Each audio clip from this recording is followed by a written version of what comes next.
फरवरी का महीना था। वो एक अंधेरी रात थी। धीरे धीरे हुआ की ठंडी लहरें आ रही थीं।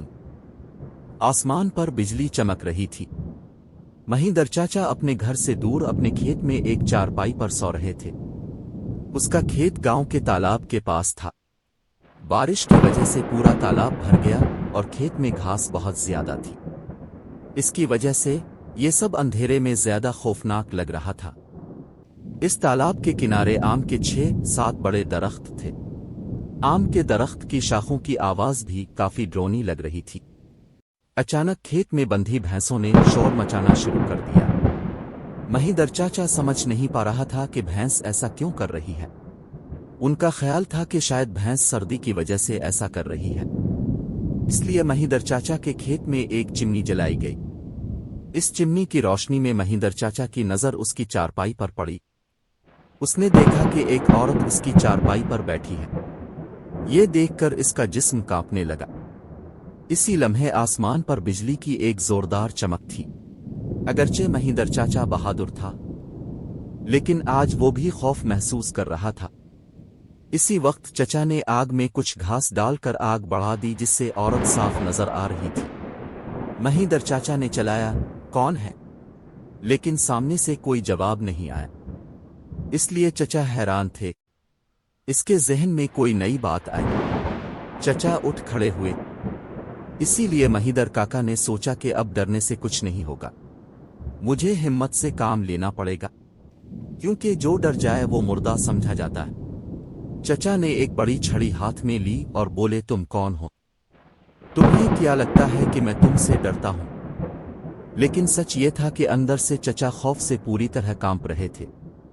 चचा की यह गुस्सा भरी सूरत देखकर वो औरत खड़ी हो गई और जोर से बोली, क्या तुम मुझसे नहीं डरते? चचा ने हिम्मत जमाई और कहा कि तुम यहां से चले जाओ, वरना मैं तुम्हें लाठी मारकर तुम्हारा सर तोड़ दूंगा। ये कहते ही महिंदर चाचा ने अपनी लाठी उठाई और साथ ही इस खातून ने आवाज बुलंद की, अब तुम मुझे मेरे ही घर से निकाल दोगे? मेरा बचपन यहीं गुजरा है, ये मेरा घर है, मैं यहां बरसों से रह रहा हूं। ये सुनकर चचा का खौफ और गुस्सा दोनों को सुकून हो गए। इसे लगा जैसे वो अपने सामने खड़ी औरत को जानता है। इसकी आवाज भी जानी पहचानी लग रही थी। चचा सोचने लगे, ये औरत कौन है? अगर मैं इस औरत को जानता हूं तो वो इतनी भयानक और शैतानी शक्ल में क्यों है? वो ये ज्योति है, मेरी बड़ी बहन। बचपन में ज्योति और मैं खेतों में घास काटने का काम करते थे। अब महिंदर चाचा को सारी बात समझ में आ गई। ये ज्योति के बचपन की बात है। जब ज्योति 14 साल की थी तो वो गांव के कुछ बच्चों के साथ इस मैदान में खेल रही थी। दूसरे बच्चों की तरह ज्योति भी दरख्त पर चढ़ रही थी और एक शाख से दूसरी शाख पर छलांग लगा रही थी। अचानक वो शाख जिस पर ज्योति बैठी थी टूट गई और ज्योति मुंह के बिल गिर गई। ये देखकर तमाम बच्चे खौफ से चीखने लगे।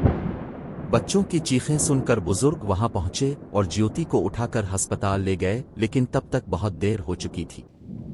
ज्योति मर चुकी थी। महिंदर चाचा को ये सब बातें याद आ गईं और वो सीधा ज्योति के पास गया और रोने लगा। जब गांव वालों को इसका इल्म हुआ तो सारे गांव वाले हैरान रह गए। दरअसल ये ज्योति थी। गांव के एक बुजुर्ग ने कहा, जब ज्योति की मौत हुई वो बच्चा था, इसलिए इसे बच्चा समझकर दफन कर दिया गया। लेकिन वाकई उसे दफन करने की जरूरत थी, इसलिए ज्योति की रूह आज तक भटक रही है। महिंदर चाचा ने फौरन ज्योति को इस जगह से निकाल लिया जहां उसे दफन किया गया था। किसी में इसके करीब जाने की हिम्मत नहीं थी। इसी वक्त ज्योति की रूह गांव वालों के सामने आई और कहने लगी, हाँ, तुम ठीक कहते हो, मैं मर गया हूं।